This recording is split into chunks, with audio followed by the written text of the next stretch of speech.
xam ne moom moo di l'info qui titre à sa une mu ñëw nag fële nga xam ne moom moo di ci université Cheikh Anta Diop bu Dakar office du bac bi nga xam ne dañ ko attaqué ba pare saccagé ko yéenekaay gi di l'info noonu la si ñëwee si xëtam gu njëkk mu ñëw nag bind un parfum de juin 2023 sur mer Jolicate noonu la yéenekaay gi ñëwee ci xëtam gu njëkk bu ñu desee ba tey ak yéenekaay gi nga xam ne moom moo di l'info nag ñëw na ci ki nga xam ne nag moom moo fi nekk premier ministre di jiital gouvernement bi di Ousmane Sonko moom Ousmane Sonko mu nekk parmi ñi nga xam ne moom moo di les 50 maîtres du monde yéenekaay gi noonu la si ñëwee ci xëtam gu njëkk ba tey bu ñu desee ci bile yéenekaay mu di l'info mu ñëw ak waykat bi nga xam ne nag moom moo di Wally Ballago Seck moom gannaaw ba nga xamee ne déglu nañ ko niki démb mu nekkoon ab audition boo xam ne pôle judiciaire financier bi moom moo ko woolu woon moom ki nga xam ne moom moo di artiste bi je n'ai rien à me reprocher loolu la wax nee na amul lenn loo xam ne mi ngi koy jéem a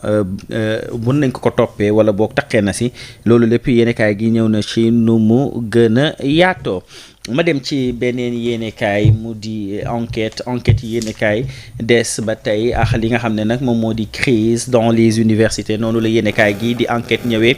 moom nag mu ñëw crise dans les universités publiques mu ñëw nag nekk étincelle devant li nga xam ne moom moo di l'incendie yéenekaay gi ñëw si nu mu gën a yaatoo ak grève ñi nga xam ne ñoom ñoo di étudiants yi bu ñu demee ci beneen yéenekaay mu di les échos yéenekaay ñëw ba tey ak ki nga xam ne nag moom moo di fële ci assemblée nationale ñu nekk nag une assemblée boo xam ne majoritairement wala majorité et opposition bi ñoom ñëpp fu mu toll nii se crêpent les chignons noonu la yéenekaay gi ñëwee ci xëtam gu njëkk ki nga xam ne nag moom moo di El Malick annonce de li nga xam ne moo di instructions du bureau ki nga xam ne moom moo di Abdoul Mbow crache ses vérités à ki nga xam ne moo di Mayoba Mbaye ki nga xam ne dafa menacé waaye Jim Souare aussi dénonce li nga xam ne moom moo di des dérives dangereuses loolu lépp mi ngi xewee foofu ci assemblée nationale bi ba tey bu ñu desee ak yéenekaay gii di les échos ñëw ak Pape Malick Diakhaté bi nga xam ne dafa décrypter li nga xam ne moom moo di force du Sénégal cette équipe est mature mais la CAN sera bien plus que difficile noonu la ñëwee ci bile yéenekaay bu ñu demee ci beneen yéenekaay mu di évidence yéenekaay ñëw ak ki nga xam ne moom moo di Anta Babacar Ngom moom mu des ba tey fële ci assemblée nationale Anta Babacar un avocat en double XL du secteur privé national noonu la yéenekaay gi ñëwee ci xëtam gu njëkk ba tey bu ñu desee ak yéenekaay yi ak seen xët yu njëkk dañuy dem si laas nag mu delluwaat fële Cheikh nga xam ne moom moo di université Cheikh Anta Diop bu Dakar mu mel ni échauffourée entre étudiants et policiers noonu la yéenekaay gi ñëwee si xëtam gu njëkk ICAD temple de la violence yéenekaay gi ñëw si nu mu gën a yaatoo boobu les violences université bi sax moom la Le Quotidien yéenekaay ñëwee ci xëtam gu njëkk mu ñëw affrontement à l'université de Dakar li nga xam ne nag moom moo di franchise pour la violence yéenekaay gi ñëw si xëtam gu njëkk waaye tamit ñi nga xam ne ñoom ñoo di les forces de défense et de sécurité autorisées à pénétrer dans les campus noonu la yéenekaay gi ñëwee ci xëtam gu njëkk les travailleurs craignent li nga xam ne moom moo di des violences physiques bu ñu desee ba tey ak bi la yéenekaay mu ñëwaat ak ki nga xam ne moom moo di artiste bi di Wally Ballago Seck moom Wally Ballago ginnaaw bi ñu ko dégloo ni ki démb si pôle judiciaire financier bi moom Wally ne change pas de tempo yéenekaay gi noonu la si ñëwee ci xëtam gu njëkk ñu dem ci beneen yéenekaay Walf Quotidien mu ñëw ak li nga xam ne nag moom moo di crise bissau-guinéenne et report du siège Sénégal-France yéenekaay gi ñëw nag sur la diplomatie désorientée loolu lépp moom mooy laaj bi nga xam ne yéenekaay gi samp na ko waaye tamit ñëw nañ si nu mu gën a yaatoo bi la yéenekaay des ba tey ak assemblée nationale El Malick Ndiaye en croisade contre li nga xam ne moom moo di l'obéissance wala l'absentéisme noonu la yéenekaay gi ñëwee ci xëtam gu njëkk ma jeexal yéenekaay yi ak yor ba tey mu desaat ba fi nga xam ne moom moo di ci biir université bu Ndakaaru ak grève bi nga xam ne étudiants yi ñu ngi koy amal bi la yéenekaay yi ñëw si nu mu gën a yaatoo di xamle ne fu mu toll nii fële nga xam ne moom moo di ca université Cheikh Anta Diop c'est le chaos noonu la yéenekaay gi ñëwee ci xëtam gu njëkk mu ñëw nag li nga xam ne moom moo di barricade gaz lacrymogène et blessures, la crise des bourses dégénère noonu la yéenekaay gi ñëwee ci xëtam gu njëkk. lii moom mooy li gën a fës si yéenekaay yi léegi ñu ñëw si li nga xam ne moom moo di yaatal bi. Jean-Francis gis nga Georges yéenekaay yu tey yi de ce lundi 3 décembre 2025 yéenekaay yi ak seen xët yu njëkk dañ siy dooree ak li nga xam ne moom moo di crise universitaire bi am si biir Sénégal. waaw di dellu siwaat rek di fàttali nit ñi population bi nii bon dëkk moo am nu muy doxee donc lépp loo gis dafa amee réalité am te balaa ñoo wax tey dañu war a bàyyi xel démb mooy crise bi tëbul ak juddu tey donc am na fu mu jaar chaque fois ñu ñëpp gis nañ ni tout le temps dañu doon yëngatu ñu ñëpp ay étudiants lañu woon soo xoolee depuis bien avant nous crise yooyu noonu fa lañ ko doon fekk mais tout le temps nguur gi dafa am nu muy doxalee ak étudiants yi dafa am nu muy doxalee ak réalité bii nekk foofu kenn mënul tëb rek ne dangay sottil lépp mënul ne mais naam gars yi dañu war di bàyyi xel tout le temps parce que dañu war a xam ni dëkk bi daa am fu mu jógee balaa ñi fiy toog fi donc je parle en général waaye donc réeroo dina am tout le temps mais lu ñuy ñaan mooy ñi toog waxtaanaat jéem a wut as lu ndaw ay pont yoo xamante ni dinañ ci mën a teg seen tànk di xaaragum le temps que solution yi di rétablir je pense c'est le mieux à faire que nu ñuy def nii parce que là année scolaire baa ngi dem donc dina am ay saccage dina am ay perte te temps bi nga xamante ni étudiants yi ñoo ngi koy perte nii duñ ko mën a rattraper donc autant trouver une solution et essayer de régler ce problème pour même su dul dara sax pour sauver année scolaire bi parce que année scolaire su bëree ay rëkk-rëkk rek après day feeñ waaw day feeñ dina feeñ ci ñiy jàngale dina feeñ ci nguur gi dina feeñ tamit ci ñiy jàng voilà. macha allah il faut que ñu jéem a xool naka la ñuy def pour sauver li nga xam ne moom moo di année scolaire bi mais man en fait cette situation elle a toujours existé et je pense qu'actuellement il faudrait que ñu am une solution définitive. Pourquoi? Parce que crise universitaire man je me rappelle ba may jàng am na bien avant may jàng am na après mi ngi am c'est-à-dire c'est quoi le problème keroog maa ngi gis yenn wax yu ñuy wax sax fële ci assemblée nationale di wax si li nga xam ne moom moo di étudiants yeex yooyu mais est-ce que première des choses warul nekk orientation man je pense que le débat est à voir depuis li nga xam ne moo di la classe de troisième mooy l'orientation. Est-ce que tous les étudiants tous les élèves tey ñoo war a def un bac général une formation générale wala dañu war a dem vers des formations techniques dañu war a créer ay filières yu bees dañu war a dem vers tey jii yi nga xam ne moom moo di des formations qualifiantes et diplômantes mu nekk deuxième bi mooy est-ce que le fait d'aller à l'université dafay jox immédiatement li nga xam ne moom moo di droit aux bourses aux étudiants dire que tey jii le nombre d'étudiants dafa accroître lu rëy moo tax gëm naa ne loolu état la problème état la beneen bi tamit mooy état tey jii quand l'état s'engage à donner des bourses daf ko waroon respecter soit ñaar mooy am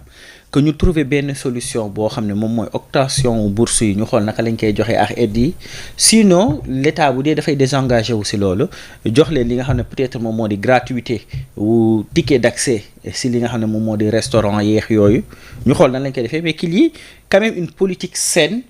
boo xam ne dafay régler lépp parce que tey jii nii quand on parle de crise universitaire peut-être dans les universités publiques actuellement Dakar Saint-Louis yeneen universités yi ñoom ñooy kii mais une crise universitaire tout le temps dafay impacter ñi nga xam ne moom moo di les écoles de formation privées je me rappelle année bi may def première année ñi ngi nekkoon fii Sacré-Cœur boobu université da doon grève pendant des mois benn instant les étudiants dañu génn université yamatuñu ci grève rek mais dem dans les écoles de formation privée di leen génne parce que il se disait que ne ñoom mënuñu bañ a jàng seen année xamuñu ndax day ndilam du nil ñi nekk dans le privé di exercer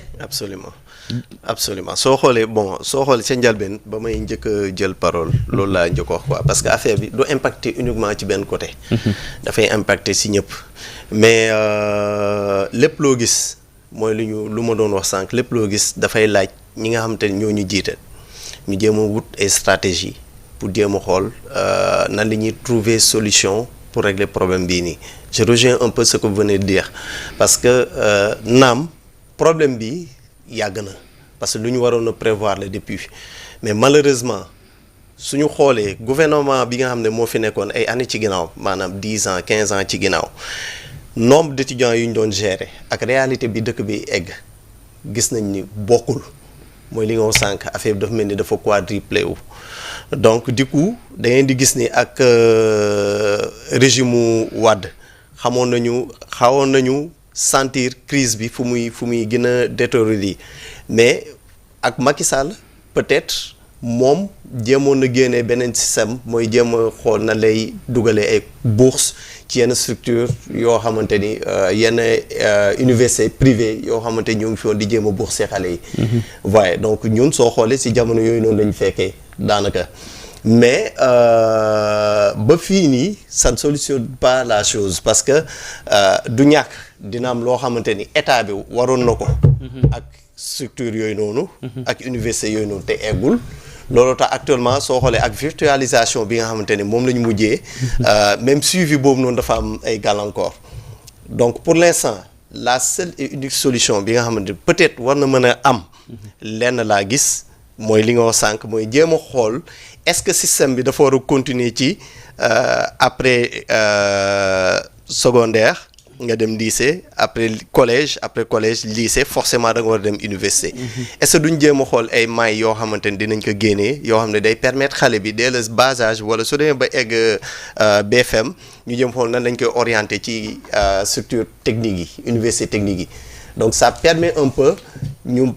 may université mu gën a nooy. te day permettre aussi xale yi dès le bas âge. ñu mën a jël seen orientation mën a am ay qualifications. parce que bu ñu fàtte ni dëkk yu ñu wër. dëkk yu avancé yëpp ñun fu ñuy toogee fii di wax waxu ay waxu problème yi nii ñoom déjà seen doom yi ñoo ñu créer smartphone yi ñuy utiliser ak yooyu noonu. dès le bas âge dañuy jéem a xool na li ñuy orienté xale bi. donc loolu lépp dafay baax ñu jàngaat xoolaat bu baax nan la ñuy saytoo affaire yi surtout côté éducation parce que réussite dëkk ci éducation la basé wu donc éducation bi su baaxulee rek daanaka à 90% da ngay xool ni production bi du baax quoi. éducation bu baaxul li nga xam ne moom moo di production wala développement dëkk bi day am problème dafa mel ni éducation boobu noonu moo dem malheureusement ba si suñu yenn institutions yi sax parce que tey tamit gis nañ fële ci assemblée nationale yi nga xam ne moom moo fa am di ay problème ba le président de l'assemblée nationale El Malick Ndiaye bi nekk en croisade contre li nga xam ne moom moo di l'absentéisme waaye au-delà de ça gis nañ wax yi nga xam ne ñoom ñoo fay am yu waroo yi mais on a vu aussi une personne Anta Babacar Ngom gi nga xam ne elle s'est présentée comme benn député boo xam ne outsider. Pourquoi je dis outsider? Parce que dafa ñëw indi qualité. Elle représente en li nga xam ne moom di avocat yenn kaay gi ñëw na ci double XL pour le secteur privé mais man j'ai vu intervention yi récemment yu muy def nga xam ne dafay ñëw tant dans le fond que dans la forme mu nekk loo xam ne au moins tu vas te dire que cette personne elle a pris la peine de lire li nga xam ne moom moo di document bi nga xam ne jox nañ ko et elle est présente parce qu'elle cherche à améliorer te loolu la ñu soxla bu ñu demee ba Assemblée nationale. Absolument, faut pas oublier que chacun a 1000 fois raison de se donner soi-même raison. su dee li ngay teg da nga ko teg ci lu wër. te nga am ay arguments yu dëgër. elle man d'après li ma jàng ci moom dama gis ni dafa ñëw gis fu gars yi orienté wu moom mu créé benn horizon jéem a xool na la koy valoriser donc c'est à saluer parce qu'elle a eu le courage de faire ça c'est à saluer mais tout ceci dit que au moins diversité boobu noonu war na mën a feeñ biir assemblée c'est très normal. C'est très normal parce que dëkk su tollee ci genre stade yi nga xamante ñun fa lañ toll actuellement nii du ñàkk nga gis lu ne. mais c'est dans le but de faire avancer le Sénégal donc lu ñuy ñaan mooy lii lépp mu antu et puis mu mën ñoo jox loo xamante ni comme ñoom dañ nekk assemblée pour représenter la voix du peuple. Au moins ñu àggee voix boobu noonu. fi nga xamante ni dinañ ko mën a résoudre. mu nekk loo xam ne dañ koy xaar passé Anta rek